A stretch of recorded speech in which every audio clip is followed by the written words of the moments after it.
De Jos Verhont Cup is een competitie van de cyclocross. Die wordt georganiseerd door de Maaslandster.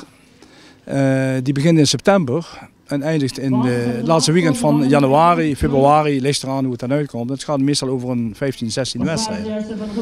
En dit jaar hebben we weer hier in Bocholt de wedstrijd mogen organiseren. Vorig jaar was de eerste keer dat we mochten organiseren hier op deze accommodatie. We hebben het geluk dat we hier op die accommodatie alle laat ik zeggen, medewerking krijgen van alle clubs rondom. Zowel de Ruitersclub, de tennisvereniging, de RKWDZ, de hondenvereniging. Ze werken allemaal daarmee en het wordt eigenlijk georganiseerd door Bocholt Promotion. En we mogen blij zijn dat die mensen, dus die verenigingen, ons de medewerking verlenen, dat wij die wedstrijd kunnen organiseren. En toen kregen we gelijk te horen van de Maaslandster of we misschien geïnteresseerd waren om de slotwedstrijd te organiseren. Het eindklassement wordt dan bekendgemaakt en dan worden ook die mensen gehuldigd. Het gaat over die 16 wedstrijden en dan krijg je een klassement. En de eindwinnaar wordt dan nog eens extra gehuldigd door de Maaslandster. En die krijgt dan de Jos Verhont Cup, een wisseltrofee.